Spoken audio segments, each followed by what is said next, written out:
Hey, what's happening guys, Chris here, and today we're going to be checking out another support class secondary weapon, the Bulldog Revolver. So Webley's British Bulldog Revolver first originated in the form of the 1868 short-barreled RIC model, adopted by the Royal Irish Constabulary, hence why it was called the RIC, which is the one that we get to use in Battlefield 1. And as a bit of extra trivia, we can actually see that it's a second generation model as it's got those notches engraved at the back of the cylinder instead of the front. The RIC Bulldog was mainly chambered in 442 Webley, and its cylinder had a 6-shot capacity, unlike many of the other Bulldog revolvers that would follow in the years to come. The RIC model was Webley's first double-action revolver and was famously wielded by US Army General George Armstrong Custer during the Battle of Little Bighorn. Although military models often had longer 4-inch barrels, shorter-barreled Bulldog versions were also manufactured, and technically, although the RIC Bulldog had been around since 1868, it wasn't until 1872 when Webley used the British Bulldog name for his shorter-barreled revolvers, which were designed in a wide variety of calibers and styles, but mainly had 5-round cylinders. Although he trademarked the gun in 1878, since then, Bulldog revolvers have just been generalised towards any short-barreled large-caliber revolver. And because the guns were really successful, it was only a matter of time before everybody tried to copy them. Quite a lot of international weapon manufacturers in Belgium, France, Spain and even the USA made copies and variants of the Bulldog design. In fact, because so many different versions of the Bulldog were produced, it's a bit hard to tell what's officially classified as a true Bulldog revolver. Just do a quick Google image search for Bulldog revolvers and you'll see exactly what I'm on about. Turns out there's quite a lot of different breeds of Bulldog out there. But generally it's been argued that the British Bulldog Revolver was the gun that really won the West, as they were affordable, reliable and could have been easily concealed in a coat pocket, not to mention that they were extremely popular, even in the States, as one was even used to assassinate the 20th US President James Garfield. So history lesson over, let's talk about Battlefield 1. As far as the stats go, it's got a maximum damage of 53 up to 6 meters, which is going to slope down over distance to its minimum damage value of 13.5 beyond 43 meters. So basically the gun's got exactly the same damage model as the No. 3 revolver, which isn't really that different to some of the other high damage secondary weapons like the Howder pistol and the Medic's auto revolver, as the Bulldog's also going to kill in just 2 bullets up to about 10 meters. Though unlike the Bideo and the Gasser, it's going to require more bullets to kill from this point. For every 5 meters away your opponent is from here, it's going to take an extra bullet to put them down.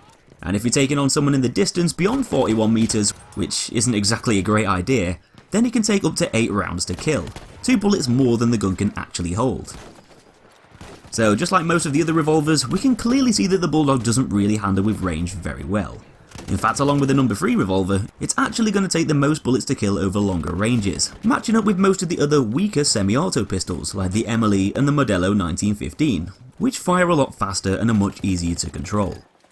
Though in close quarters, the Bulldog's got the potential to deal some truly devastating amounts of damage, and this is complemented really nicely with a speedy rate of fire. With the Bulldog shooting at 257 RPM matching up to the Assault's Howder pistol, this means that you can fire faster than pretty much any of the other revolvers in the game. And because you can dish out so much damage quickly in CQC, this is going to impact the weapon's kill time a lot, giving you one of the fastest times to kill in the game. It's not only going to crush the other sidearms, but it's also going to dominate most of the primary weapons too, and even give the likes of the Automatico a run for its money. While we're on the subject of speed, deploy time is another factor that gives the gun an edge too.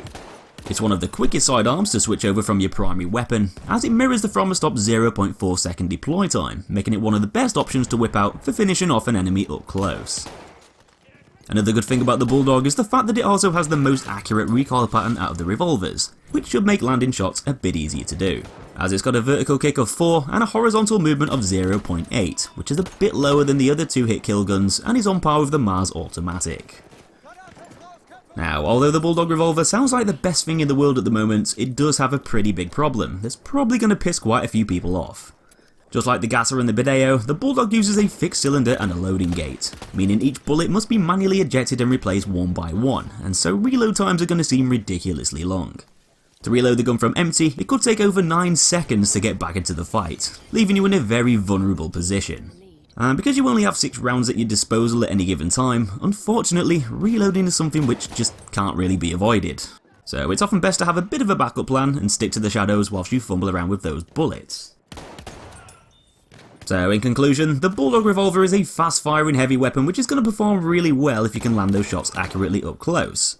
though it can't sustain high damage for very long distances, making it one of the weakest sidearms for ranged gunfights.